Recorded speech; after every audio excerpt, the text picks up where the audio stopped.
ਹਰਪ੍ਰੀਤ ਆਪਣੇ ਮਾਤਾ-ਪਿਤਾ ਦੀ ਤਲਾਕ ਤੋਂ ਬਾਅਦ ਆਪਣੀ ਨਾਨੀ ਕੋਲ ਰਹਿੰਦੀ ਸੀ। ਉਹ ਆਪਣੀ ਮਾਂ ਦੀ ਤਰ੍ਹਾਂ ਇੱਕ ਸਿੰਗਰ ਬਣਨਾ ਚਾਹੁੰਦੀ ਸੀ, ਪਰ ਉਹ ਬੁਰੀਆਂ ਆਦਤਾਂ ਦੀ ਸ਼ਿਕਾਰ ਹੋ ਗਈ। ਜਦੋਂ ਮੈਂ 16 ਸਾਲ ਦੀ ਸੀ, ਉਦੋਂ ਇੱਕ ਬਰਥਡੇ ਪਾਰਟੀ ਦੇ ਉੱਤੇ ਮੈਨੂੰ ਮੇਰੇ ਇੱਕ ਫਰੈਂਡ ਨੇ ਡਰਿੰਕ ਆਫਰ ਕੀਤੀ ਅਤੇ ਉਦੋਂ ਮੈਂ ਫਸਟ ਟਾਈਮ ਡਰਿੰਕ ਕੀਤੀ ਅਤੇ ਉਹ ਇੱਕ ਛੋਟਾ ਜਿਹਾ ਘੁੱਟ ਸ਼ਰਾਬ ਦਾ ਕਦੋਂ ਮੇਰੀ ਲੱਤ ਬਣ ਗਿਆ ਮੈਨੂੰ ਨਹੀਂ ਪਤਾ ਲੱਗਿਆ ਅਤੇ ਹੌਲੀ ਹੌਲੀ ਮੈਂ ਡਰੱਗਸ ਲੈਣੇ ਵੀ ਸ਼ੁਰੂ ਕਰ ਦਿੱਤੇ।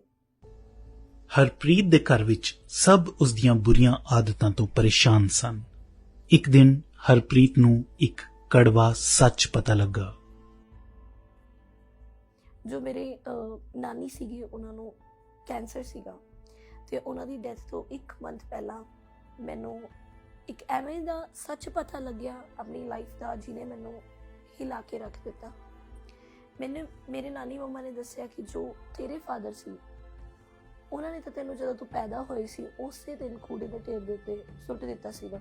ਉਸੇ ਦਿਨ ਉਹਨੇ ਤੈਨੂੰ ਤਿਆਗ ਦਿੱਤਾ ਸੀ ਜਦੋਂ ਤੂੰ ਪੈਦਾ ਹੋਈ। ਹਰਪ੍ਰੀਤ ਦੇ ਦਿਮਾਗ ਤੇ ਇਸ ਗੱਲ ਦਾ ਬਹੁਤ ਗਹਿਰਾ ਅਸਰ ਹੋਇਆ ਅਤੇ ਉਹ ਡਿਪਰੈਸ਼ਨ ਵਿੱਚ ਚਲੀ ਗਈ। ਮੈਂ ਇੰਨਾ ਜ਼ਿਆਦਾ ਗਿਲਟ ਦੇ ਨਾਲ ਭਰ ਗਈ ਸੀਗੀ, ਮੈਂ ਇੰਨਾ ਜ਼ਿਆਦਾ ਆਪਣੇ ਆਪ ਨਾਲ ਮੈਂ ਇੰਨੀ ਜ਼ਿਆਦਾ ਨਫ਼ਰਤ ਕਰਨੀ ਸ਼ੁਰੂ ਕਰਤੀ। ਉਹ ਬੁਰੀ ਸੰਗਤ ਤਾਂ ਮੈਂ ਛੱਡ ਦਿੱਤੀ, ਉਹ ਨਸ਼ੇ ਦੀਆਂ ਜਿਹੜੀਆਂ ਆਦਤਾਂ ਸੀਗੀਆਂ ਉਹ ਤਾਂ ਮੈਂ ਛੱਡ ਦਿੱਤੀਆਂ, ਲੇਕਿਨ ਮੈਂ ਇਕੱਲਾ ਰਹਿਣਾ ਸ਼ੁਰੂ ਕਰ ਦਿੱਤਾ ਅਤੇ ਮੈਂ ਇਸ ਕਦਰ ਇਕੱਲਾ ਰਹਿਣਾ ਸ਼ੁਰੂ ਕਰ ਦਿੱਤਾ ਕਿ ਮੈਂ ਡਿਪਰੈਸ਼ਨ ਦੇ ਵਿੱਚ ਜਾਣਾ ਸਟਾਰਟ ਹੋ ਗਿਆ। ਮੈਂ ਡਿਪਰੈਸ਼ਨ ਦੇ ਵਿੱਚ ਜਾਣ ਲੱਗ ਪਈ। ਮੈਨੂੰ ਪਤਾ ਹੀ ਨਹੀਂ ਲੱਗਿਆ ਕਿ ਕਦੋਂ ਮੈਂ ਪੂਰੀ ਤਰ੍ਹਾਂ ਇੱਕ ਡਿਪਰੈਸਡ ਲੜਕੀ ਬਣ ਗਈ। ਮੈਂ ਬਹੁਤ ਵਾਰ ਕੋਸ਼ਿਸ਼ ਕੀਤੀ ਕਿ ਮੈਂ ਆਪਣੀ ਲਾਈਫ ਨੂੰ ਖ਼ਤਮ ਕਰਾਂ। ਮੈਂ ਬਹੁਤ ਜ਼ਿਆਦਾ ਐਵੇਂ ਦੇ ਤਰੀਕਿਆਂ ਨੂੰ ਅਪਣਾਇਆ ਕਿ ਮੈਂ ਖ਼ਤਮ ਹੋ ਜਾਵਾਂ, ਮੈਂ ਮਰ ਜਾਵਾਂ, ਲੇਕਿਨ ਉਹ ਹਰ ਇੱਕ ਤਰੀਕਾ ਨਾਕਾਮਯਾਬ ਰਿਹਾ। ਇੱਕ ਦਿਨ ਹਰਪ੍ਰੀਤ ਨੂੰ ਕੁਝ ਅਜਿਹਾ ਮਿਲਿਆ ਜਿਸ ਨੇ ਉਸਦੀ ਜ਼ਿੰਦਗੀ ਹੀ ਬਦਲ ਕੇ ਰੱਖਤੀ। ਇੱਕ ਦਿਨ ਐਵੇਂ ਹੀ ਮੈਂ ਆਪਣੇ ਡਰਾਅਰ ਦੇ ਵਿੱਚ ਆਪਣੀ ਮੌਤ ਨੂੰ ਹੀ ਲੱਭ ਰਹੀ ਸੀ। ਮੈਂ ਕੁਝ ਐਵੇਂ ਦੀ ਚੀਜ਼ਾਂ ਨੂੰ ਲੱਭ ਰਹੀ ਸੀ ਕਿ ਮੈਂ ਜਿਹਦੇ ਨਾਲ ਆਪਣੀ ਲਾਈਫ ਖ਼ਤਮ ਕਰ ਸਕਾਂ। ਅਤੇ ਜਦੋਂ ਮੈਂ ਲੱਭ ਰਹੀ ਸੀ, ਮੈਨੂੰ ਇੱਕ ਨਵੇਂ ਨਿਯਮ ਦੀ ਬੁੱਕ ਮਿਲੀ, ਜੋ ਕਿ ਬੜੇ ਟਾਈਮ ਤੋਂ ਸਾਡੇ ਘਰ ਦੇ ਵਿੱਚ ਸੀਗੀ, ਲੇਕਿਨ ਕਦੇ ਉਹਦੇ ਉੱਤੇ ਕਿਸੇ ਦਾ ਧਿਆਨ ਨਹੀਂ ਗਿਆ, ਕਦੇ ਕਿਸੇ ਨੇ ਵੇਖਿਆ ਨਹੀਂ ਉਹਨੂੰ, ਕਦੇ ਕਿਸੇ ਨੇ ਜ਼ਰੂਰੀ ਨਹੀਂ ਸਮਝਿਆ ਕਿ ਉਹਨੂੰ ਪੜ੍ਹੇ। ਲੇਕਿਨ ਉਸ ਦਿਨ ਮੈਂ ਜਦੋਂ ਉਸ ਬੁੱਕ ਨੂੰ ਉਠਾਇਆ ਅਤੇ ਮੈਨੂੰ ਅੰਦਰੋਂ ਐਵੇਂ ਲੱਗਿਆ ਕਿ ਮੈਨੂੰ ਇਹ ਬੁੱਕ ਪੜ੍ਹਨੀ ਚਾਹੀਦੀ ਆ, ਮੈਨੂੰ ਪੜ੍ਹਨਾ ਚਾਹੀਦਾ ਕਿ ਇਹਦੇ ਵਿੱਚ ਕੀ ਆ। ਅਤੇ ਮੈਂ ਉਹ ਮੌਤ ਦਾ ਖਿਆਲ ਛੱਡ ਕੇ ਮੈਂ ਉਸ ਬੁੱਕ ਨੂੰ ਉਠਾਇਆ ਅਤੇ ਮੈਂ ਆਪਣੇ ਰੂਮ ਵਿੱਚ ਗਈ ਅਤੇ ਮੈਂ ਉਹਨੂੰ ਪੜ੍ਹਨਾ ਸ਼ੁਰੂ ਕੀਤਾ। ਮੈਨੂੰ ਐਵੇਂ ਲੱਗਿਆ ਕਿ ਮੈਨੂੰ ਪ੍ਰਾਰਥਨਾ ਕਰਨੀ ਚਾਹੀਦੀ ਆ। ਮੈਂ ਪ੍ਰਭੂ ਨੂੰ ਉਦੋਂ ਤੱਕ ਨਹੀਂ ਜਾਣਦੀ ਸੀ, ਮੈਨੂੰ ਨਹੀਂ ਪਤਾ ਸੀ ਕਿ ਯਿਸੂ ਮਸੀਹ ਕੌਣ ਆ, ਮੈਨੂੰ ਨਹੀਂ ਪਤਾ ਸੀਗਾ ਕਿ ਪ੍ਰਭੂ ਕੌਣ ਆ, ਪ੍ਰਾਰਥਨਾ ਕਿਵੇਂ ਕਰੀਦੀ ਆ। ਲੇਕਿਨ ਮੈਂ ਕਿਹਾ ਕਿ ਅਗਰ ਪ੍ਰਭੂ ਤੂੰ ਸੱਚਮੁੱਚ ਪਰਮੇਸ਼ਰ ਹੈ ਜਾਂ ਪ੍ਰਭੂ ਆ, ਤਾਂ ਤੂੰ ਜ਼ਰੂਰ ਮੇਰੀ ਗੱਲ ਨੂੰ ਸੁਣੇਗਾ। ਅਤੇ ਮੈਂ ਡਿਸਾਈਡ ਕੀਤਾ ਕਿ ਮੈਂ ਪ੍ਰਾਰਥਨਾ ਕਰਾਂ। ਜਦੋਂ ਮੈਂ ਆਪਣੇ ਰੂਮ ਦੇ ਵਿੱਚੋਂ ਬਾਹਰ ਨਿਕਲੀ ਪ੍ਰਾਰਥਨਾ ਕਰਕੇ, ਮੈਂ ਇੱਕ ਸ਼ਾਂਤੀ ਨੂੰ ਆਪਣੇ ਅੰਦਰ ਮਹਿਸੂਸ ਕੀਤਾ।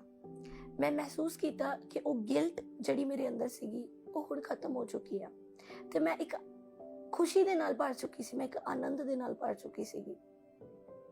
ਉਸ ਤੋਂ ਬਾਅਦ ਪਰਮੇਸ਼ਰ ਨੇ ਮੈਨੂੰ ਐਵੇਂ ਫੜਿਆ ਕਿ ਮੈਂ ਉਸ ਅਕੇਲੇਪਨ ਤੋਂ, ਉਸ ਐਡਿਕਸ਼ਨਸ ਤੋਂ, ਉਹ ਡਿਪਰੈਸ਼ਨ ਦੇ ਵਿੱਚੋਂ ਮੈਂ ਨਿਕਲ ਗਈ।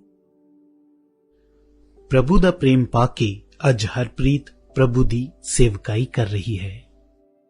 ਮੈਂ ਆਪਣੀ ਗਵਾਹੀ ਦੇ ਜ਼ਰੀਏ ਸਭ ਨੂੰ ਇਹੀ ਕਹਿਣਾ ਚਾਹੁੰਦੀ ਹਾਂ ਕਿ ਚਾਹੇ ਕਿੱਡੀ ਵੀ ਵੱਡੀ ਤੁਹਾਡੀ ਐਡਿਕਸ਼ਨ ਹੋਵੇ, ਕਿੱਡੀ ਵੀ ਵੱਡੀ ਤੁਹਾਡੀ ਲੱਤ ਹੋਵੇ, ਤੁਸੀਂ ਅਗਰ ਪਰਮੇਸ਼ਰ ਕੋਲ ਜਾਓਗੇ ਤੇ ਪਰਮੇਸ਼ਰ ਤੁਹਾਡੀ ਉਸ ਲੱਤ ਤੋਂ ਤੁਹਾਨੂੰ ਛੁਡਾਏਗਾ, ਉਸ ਐਡਿਕਸ਼ਨ ਤੋਂ ਤੁਹਾਨੂੰ ਆਜ਼ਾਦ ਕਰੇਗਾ।